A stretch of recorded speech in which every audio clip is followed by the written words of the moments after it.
Kalasri art టెంపుల్లోనికి సుస్వాగతం. నేను మీ కేశవులు గురుస్వామి.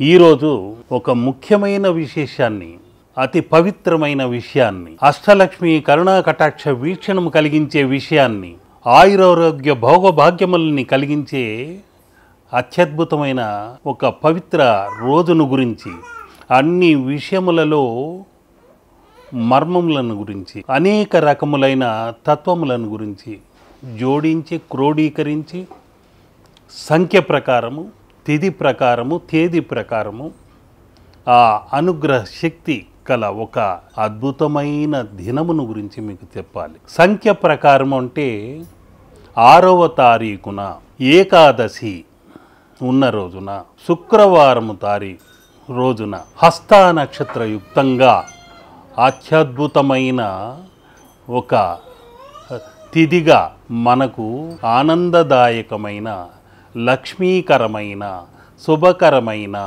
లాభకరమైన ఒక ఏకాదశి రోజున రాబోతుంది. అపూర్వ సంఘటనగా ఈ రోజు అందరికీ భాగ్యాన్ని అందించే రోజుగా మనకు దొరకబోతుంది. ఇది ఒక అపూర్వమైన కలయిక. 6వ సంఖ్య అంటేనే శుక్రుడు అధిపతి. ఆ సంఖ్యకు లక్ష్మీ సహోదరుడే శుక్రాచార్యుడు కాబట్టి శుక్ర సంఖ్య అయింది. ఒకవైపు పెడదాం. శుక్రవారము, అది కూడా శుక్రలక్ష్మి కటాక్షము కల రోజయింది. హస్త నక్షత్రము, హస్త అన్నది కూడా లక్ష్మీ గణపతిగా ఆరాధించబడే నక్షత్రం. ఆ హస్త నక్షత్ర దశ కూడా ప్రారంభమయ్యేది చంద్రతత్వము. చంద్రదశలోనే హస్త నక్షత్రం వారు జన్మించడం జరుగుతుంది. చంద్రుడు ఎవరయ్యా అంటే ఆ లక్ష్మీ సహోదరుడే. ఈ విధంగా చంద్ర సహోదరిగా, శుక్ర సహోదరిగా, లక్ష్మీ గణపతి శక్తిగా, ఆ ఏకాదశి తత్వముతో, ఆ లక్ష్మీ నారాయణుల అనుగ్రహముతో ఈ రోజు అత్యద్భుతమైన రోజుగా మనం తెలుసుకోబోతున్నాం. ఆ ఏకాదశి పేరే నిర్జల ఏకాదశి. ఆ నిర్జల ఏకాదశి రోజున గనక మనం ఆ విష్ణువుని ఆరాధిస్తే తప్పకుండా చక్కటి ఫలితములు కలుగుతాయి. అమ్మ ఆ లక్ష్మీ నారాయణుల అనుగ్రహము కలుగుతుంది, లక్ష్మీ గణపతి అనుగ్రహము కలుగుతుంది. అటువంటి అపూర్వమైన సంగమము 6వ తారీఖు శుక్ర సంఖ్య, శుక్రవారము, శుక్ర మహాలక్ష్మి అనుగ్రహం కలది. ఇవన్నీ కాకుండా హస్త చంద్ర సహోదరిగా ఆ లక్ష్మి ఉంది. హస్త అంటేనే లక్ష్మీ గణపతి.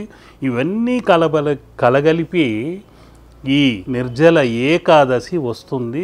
ఇటువంటి అపూర్వమైన రోజున మనం ఆ లక్ష్మీ నారాయణుల్ని ఆరాధిస్తూ శ్రీం అనే బీజాక్షరాన్ని పఠించినా కూడా చక్కటి ఫలితాలు కలిగి తీరుతాయి. ఆ విధంగా 6వ తారీఖు అనే 6వ సంఖ్య శుక్ర ఆధిపత్యముతో, శుక్రవారము అనే శుక్ర లక్ష్మి అనుగ్రహంతో, హస్త నక్షత్రము లక్ష్మీ గణపతి అనే తత్వముతో, హస్త నక్షత్ర దశానాథుడు చంద్రతత్వము, చంద్ర సహోదరి అయిన లక్ష్మీ కటాక్షముతో, ఇవన్నీ కలగలిపి ఇన్ని ప్లస్సులతో మీ మైనస్లన్నింటినీ తీసివేసి మీ ఇంట కనకదార పంట పండించే అత్యద్భుతమైన ఏకాదశి, నిర్జల ఏకాదశి 6వ తారీఖున వస్తుంది. కాబట్టి ఆ నిర్జల అనే తత్వముతో కొందరు జలమును కూడా, నిర్ అంటేనే జలము ముట్టుకోకుండా ఉపవాసమును ఆచరించటము, నిర్జల ఏకాదశి అనటం. ఉపవాసము దేవుడికి సమీపముగా మనము ఉండటం, ఆ లక్ష్మికి సమీపం అవటము, ఆ లక్ష్మీనారాయణులకు సమీపముగా ఉండటం, ఇవన్నీ కలిసి మనకు వస్తున్నాయి. అందుకనే ఆ వేదవ్యాస మహర్షి ఒక ఉపదేశం చేశాడు పాండవులకి. అందుకని ఈ ఏకాదశిని పాండవ ఏకాదశి అని కూడా అంటుంటారు. ముఖ్యంగా భీమసేన ఏకాదశి అని కూడా అంటుంటారు. ఈ పవిత్ర ఏకాదశి రోజున ఎంతవరకు వీలైతే ఆ ఏకాదశి వ్రతాన్ని ఆచరించండి. దానికంటూ నియమాల్ని కొద్ది పాటించండి. పసుపు వర్ణము కల దుస్తుల్ని ధరించండి. ఓం నమో భగవతే వాసుదేవాయ నమః అనుకుంటూ లక్ష్మీనారాయణుడి చిత్రము, స్వర్ణ చిత్రం ఏదైనా పెట్టి ఆరాధన చేసుకోండి. ఆ స్వర్ణలక్ష్మిని పెట్టి ఆరాధన చేసుకోండి. ఆ రోజున గనక మీరు ఈ స్వర్ణమూర్తులైన లక్ష్మీదేవిని మనం ప్రతిష్ఠ చేసుకొని ఆరాధించుకోగలిగితే మరింత లాభములను, ఐశ్వర్యములను, భోగభాగ్యములను, దాసదాసీ జనములను అన్నింటినీ మనము పొందేందుకు అర్హులమవుతాము. ఆ సిరుల తల్లి క్రీగంటి చూపుకి అర్హులమై మనం మన ప్రతిభను చాటుకునే శక్తి కూడా చేకూరుతుంది. నైపుణ్యం కూడా పెంపొంది మీరు విజయం సాధిస్తారు.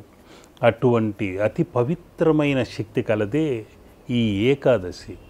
అందుకనే ఇన్ని తత్వములతో ఉన్న ఏకాదశిని పాటించలేకపోతున్నాను, ఒక్కరోజు ఉపవాసం నేను ఉండలేను అని భీమసేనుడు వ్యాస మహర్షితో అంటే, ఆ వ్యాస మహర్షి నవ్వుతూ ఇన్ని ఏకాదశి వ్రతములు నువ్వు ఉండవలసిన పని లేదయ్యా, 24 ఏకాదశి వ్రతాల్ని, ఉపవాసాలు నువ్వు పాటించవలసిన పని లేదు.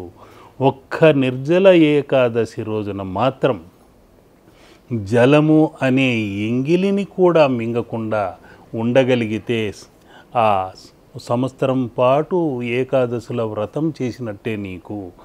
ఈ ఏకాదశి వ్రతం చేయడం వలన నీ శారీరక మార్పులు కలిగి, నీ ఆత్మకు మార్పులు కలిగి, ఒక చక్కటి మార్గాన్ని సూచించే దైవశక్తి నీలో ప్రవేశించి, ఆ లక్ష్మీనారాయణుల అనుగ్రహము కలిగి, సుదర్శన చక్రము ఎలా ఖండించేస్తుందో ఆ విధముగా శత్రు సంహారాన్ని చేయగల అత్యద్భుతమైన సాధనమే ఏకాదశి.